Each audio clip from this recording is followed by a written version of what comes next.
வணக்கம் நண்பர்களே, இன்றைக்கி இந்த வீடியோவில் ஐஏஎஸ் தேர்வில் கேட்கப்பட்ட ரொம்பவே கடினமான 10 கேள்விகளை பற்றியும் அதுக்கான சரியான பதில்களை பற்றியும் இந்த வீடியோவில் பார்க்கலாம். இந்த வீடியோ உங்களுக்கு ரொம்பவே யூஸ்ஃபுல்லாக இருக்க போகுது, அதனால் ஸ்கிப் பண்ணாமல் ஃபுல்லாக பாருங்கள். இந்த மாதிரி யூஸ்ஃபுல்லான வீடியோஸை பார்க்குறதுக்கு நம்ம சேனலை மறக்காமல் சப்ஸ்கிரைப் பண்ணிக்கோங்க. இப்போ வாங்க வீடியோக்குள்ளே போகலாம். முதல்ல இந்த வீடியோவில் நம்ம பார்க்க போகிற கேள்வி என்ன அப்படின்னு பார்த்தீங்கன்னா, அண்டார்டிகாவை முதலாக எந்த வருஷத்தில் கண்டுபிடிச்சாங்க அப்படிங்கிறது தான் கேள்வி. இதற்கான பதில்கள் 1500, 1778, 1820, 1892. இதில் சரியான பதில் அப்படிங்கிறது 1820 தான். ஏன்னா அந்த சமயம் தான் ஒரு எக்ஸ்ப்ளோரேஷன் பண்ணிகிட்டு இருக்கும்போது பார்த்திங்கன்னா இந்த அண்டார்டிகா முதல்ல கண்டுபிடிக்கப்பட்டது. அடுத்து நம்ம இரண்டாவதாக பார்க்க போகிற கேள்வி என்ன அப்படின்னு பார்த்தீங்கன்னா, சர்வதேச செஞ்சிலுவை மற்றும் செஞ்சிலுவை சங்கம் எந்த ஆண்டு உருவாக்கப்பட்டது? கேள்விகளுக்கான பதில்கள் 1863, 1901, 1945, 1980.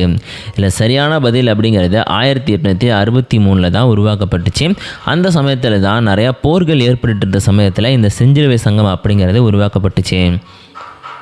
அடுத்து நம்ம மூணாவதாக பார்க்க போகிற கேள்வி, லியோனார்டோ டாவின்சியோட புகழ்பெற்ற ஓவியமான த லாஸ்ட் சப்பருங்கில் எந்த கருவி சித்தரிக்கப்பட்டிருக்கு?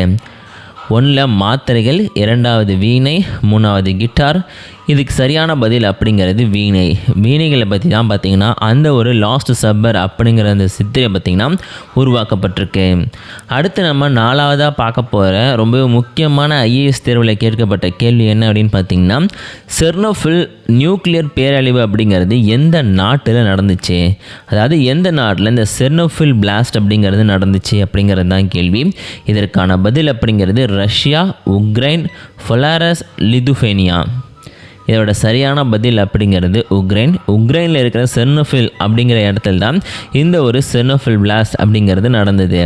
அடுத்து நம்ம ஐந்தாவதாக பார்க்க போகிற கேள்வி, வட அமெரிக்காவிற்கும் யுரேஷியாவுக்கும் எங்கே இருக்கக்கூடிய ஒரு இடையில கடல் ஒன்று இருக்குது. அந்த கடல் என்ன கடல் அப்படின்னு பார்த்திங்கன்னா, சைலண்ட் கடலா, இல்லை அட்லாண்டிக் கடலா, இந்தியன் கடலா, ஆர்டிக் கடலா அப்படிங்கிறது தான் கேள்வி. இதற்கான சரியான பதில் அப்படிங்கிறது அட்லாண்டிக் கடல். ஏன்னா வட அமெரிக்காவுக்கும் ரஷ்யாவுக்கும் இந்த அட்லாண்டிக் கடல் தான் இடையில இருக்குது. அடுத்து நம்ம பார்க்க போகிற கேள்வி என்ன அப்படின்னு பார்த்துட்டிங்கன்னா, மங்கா கர்த்தா அப்படிங்கிறது எந்த ஆண்டில் கையெழுத்திடப்பட்டுச்சு? மங்கா கர்த்தா அப்படிங்கிற ஒரு விஷயம் பார்த்துட்டிங்கன்னா எந்த ஆண்டு கையெழுத்திடப்பட்டுச்சு? பதிலுக்கு ஆன்சர் பார்த்திங்கன்னா 1066, 1215, 1492, 1489. இதில் சரியான பதில் அப்படிங்கிறது 1215.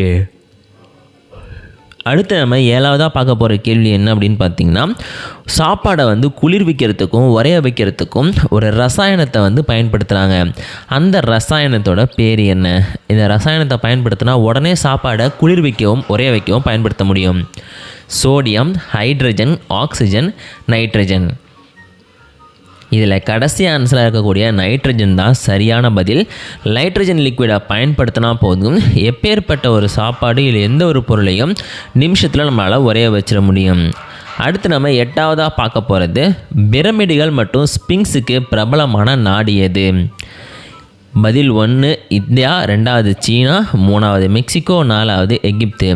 பொதுவாக பிரமிடுகள், ஸ்பிங்ஸ் என்ற சிலைங்களாம் பார்த்திங்கன்னா எந்த நாட்டில் இருக்கும்? இது எந்த நாட்டுக்கு பெயர் பெற்றது அப்படின்னு பார்த்திங்கன்னா எகிப்து நாடு தான்.